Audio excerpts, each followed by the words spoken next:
guys, it's only 2 days until the summer solstice and the official beginning of summer, and for once this year I'm actually in the mood to read summerly books this summer.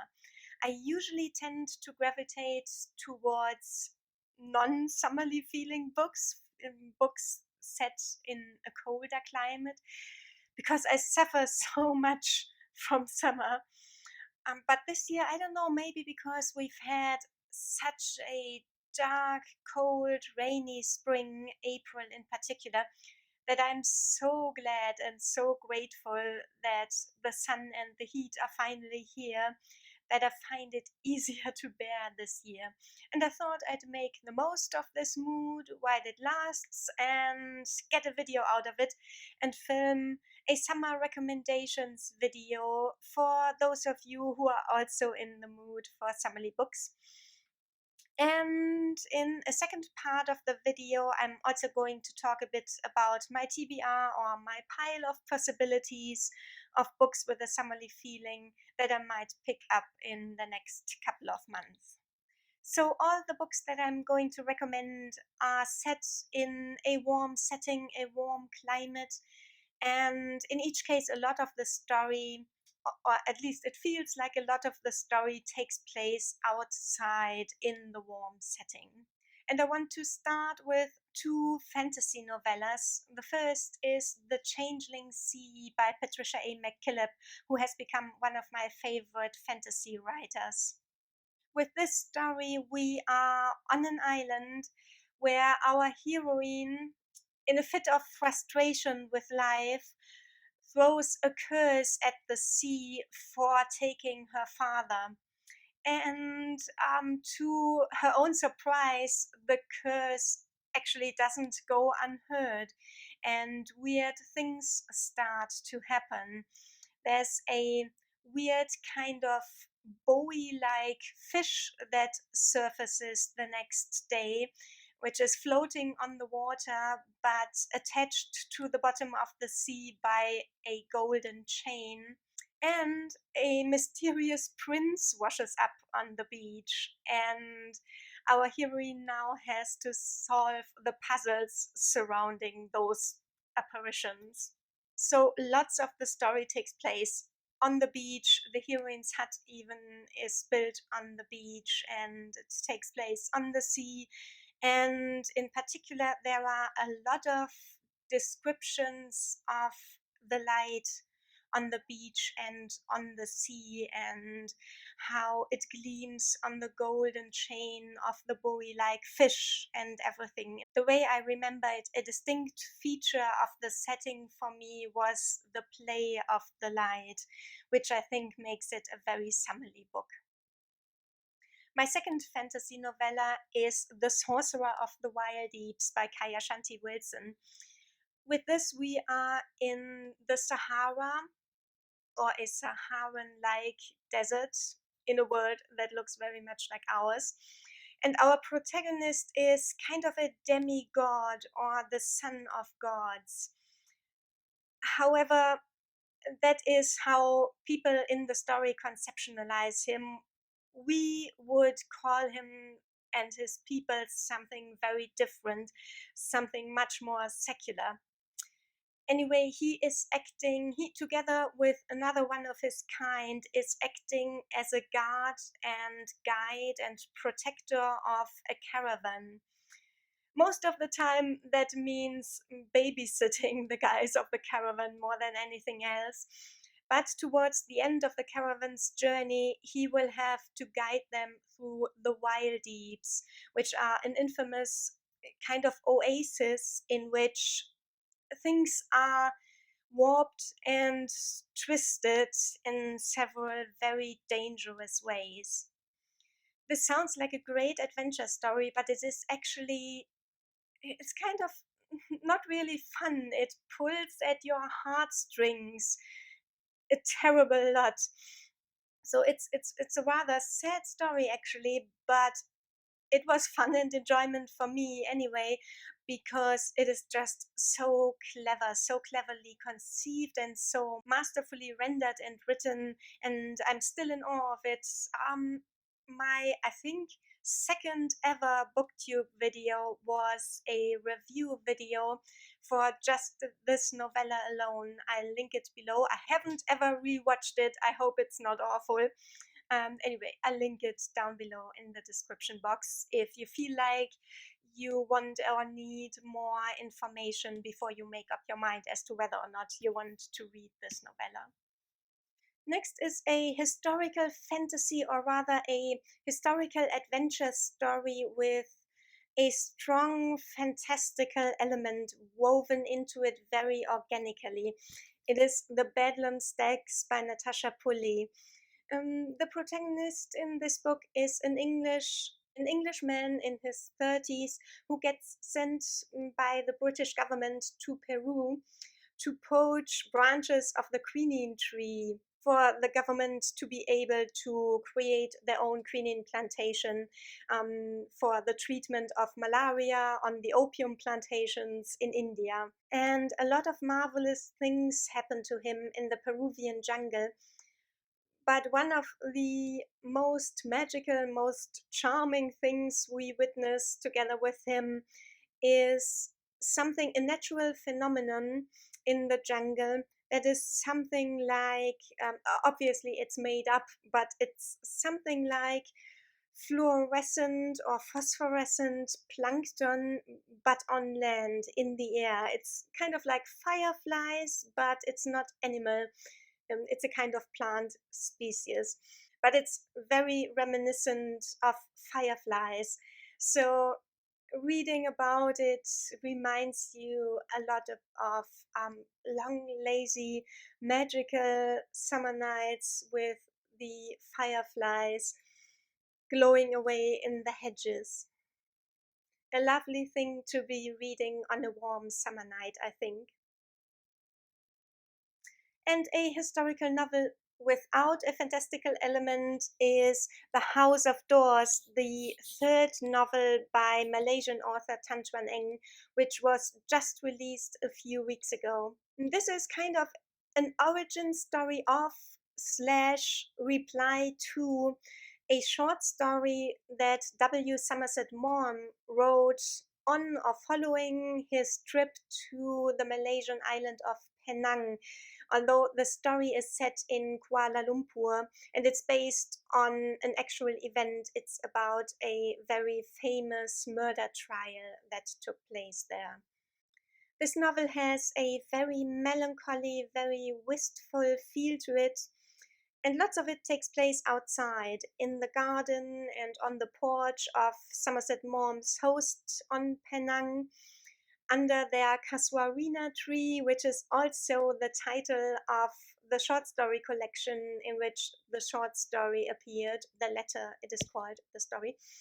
And lots of it takes place on the streets of Penang, of Georgetown, and on the beach, in the ocean even.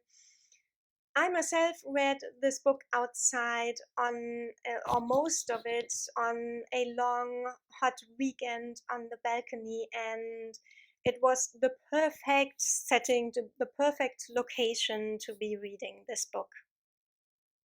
A historical novel with a somewhat broader scope that is also very summerly, I think, is Sea of Poppies by Amitav Ghosh. This novel deals with the exploitation and the devastation of India's agriculture by England and the East India Company for their opium trade.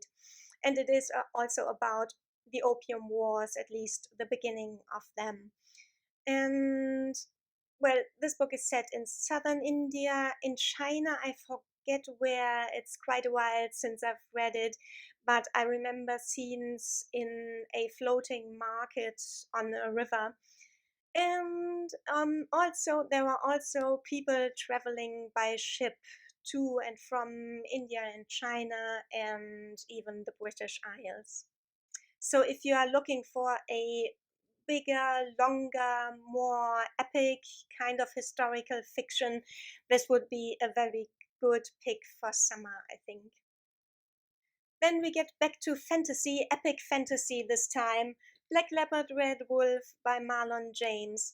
This is a classic quest story in which we have a protagonist from a tiny backwater village who whose destiny and duty takes him first to the big city and from there across the known world. This book is set in an Africa inspired world or on an Africa inspired continent. And so everywhere is quite warm and a lot of life takes place outside. This is not, in case you haven't heard about it yet, it's not one of those cutesy feel good fantasies, though. It also, there's a lot of violence and gore in it, and a lot of it feels very suffocating, cloying, oppressive at times.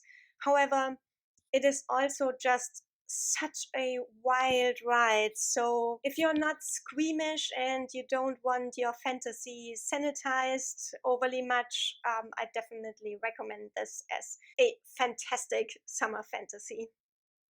And going back to good old classical historical fiction for a moment, Pompeii by Robert Harris. Now, writing wise and in terms of originality, this is really middle of the road commercial popcorn historical fantasy. However, it has two big plus points for which I respect it very much. The first one is that Harris actually put some thought into whom he was going to make his protagonist, who he was going to make his protagonist be, in order to tell the story to the best possible effect. Our protagonist's occupation at the moment is that he is one of those curators who are in charge of the water pipelines and the water cisterns in the region of around Pompeii and Mount Vesuvius. So his work takes him around a lot because he has to monitor the pipes and has to make sure that everything is okay with the water supply of the region, everything is running smoothly. So his work takes him out and about a lot, onto the flanks of Mount Vesuvius itself. And of course, being on the ground and in the ground, the pipes and the cisterns are among the first things, the first places which are affected by the tectonic shifts in the ground when Mount Vesuvius is about to disrupt. So our protagonist is one of the first to notice that there is something amiss. And in addition to problems with the pipes, he also notices the very weird, charged, almost electric atmosphere on the flanks of Mount Vesuvius. And this is the second thing that I think this novel does really, really well. It paints a picture of a countryside that is firmly crackling with suspense and something like electricity because everything is so cloyed like a spring before the eruption of Mount Vesuvius. And obviously, once the spring is set loose and the volcano erupts, it also gets very, very hot. So, perfect summer book for that reason, too. And next, we have a crime novel, The Lost Man by Jane Harper. It's a murder mystery, but not a police procedural. I also recommended this in my last recommendation video about books about the relationship between man and nature and how the natural surroundings can inform man's psyche and behavior. But it also works really, really well as a summer book. It is set during the summer, even though it's at Christmas, but it's Christmas in Australia, so still summer. This is set in the outback in Queensland on a cattle station, and they are on the lands of the station, but quite far away from the station house. A station owner is found murdered. But although we are in the middle of nowhere outside, it still feels very much like a locked room mystery, because the setting is so isolated that there is only a tiny number of people who could have committed the murder.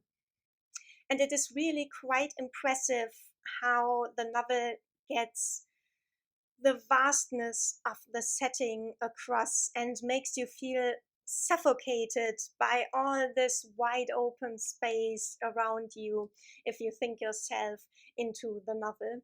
Almost in the same setting, not in Queensland, but in the Northern Territories, but effectively the same setting, a cattle station in Australia. We also have in a romance novel called Red Dirt Heart by N.R. Walker. This is a love story between a young cattle station owner and a graduate of agricultural studies from Texas who comes to stay with them for a few months to broaden his horizon.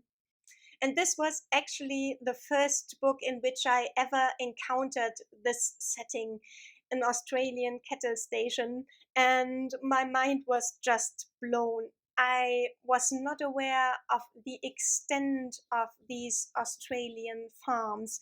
I mean, they are so large that they use helicopters to herd the cattle instead of horses or alongside horses. I mean, it's unbelievable to me that there are farms out there that are this large. Being from Central Europe, there just aren't spaces that are this big without any people in it, without any cities in it, even. I have come to really love this setting, and it is quite a popular setting in crime novels in particular, I feel. So I'm kind of lucky that that happened just when I discovered this as a setting. And that takes us seamlessly from recommendations to my TBR. I'm actually already reading right now The Dry, which is also by Jane Harper, who wrote The Last Man. This is her first published novel. I think it's definitely the first in the Inspector Fogg series. Inspector Fogg is not a homicide detective, and he's actually with some kind of financial unit, federal police, or whatever it's called in Australia. But this case that he is investigating in the novel The Dry is a personal one, because he comes home from the city, Melbourne, to his hometown, a small farming community from which he was kind of hounded out of it, together with his father 20 years earlier for something which he didn't do. And now there's been a triple murder which seems to be connected with this unfortunate event in his past. This is also set very much during summer. It's actually set during a prolonged drought. I think it's an actual historical one. I don't know when exactly this happened in Australia, sometime in the last 10 years. I'm about 30% in now and I'm enjoying it, but I'm still waiting for the drought to become more than just backdrop. I mean, it is kind of connected to questions that people ask during the investigation and with the possible motive for the triple murder, because the drought has affected the community very much, with poverty. It has led to poverty, and people are depressed and at the end of their tether with their nerves and stuff, but it's still not quite central to the investigation, I feel. And I'm waiting for that to happen and for it to become as masterfully plotted, therefore, as The Lost Man. And in case I still can't get enough of the setting, I have another crime novel. This one's, I think, again set in Queensland, or maybe more to the center of the continent in the Northern Territories. I'm not sure. It's called Red Dirt Road this time, by S.R. White.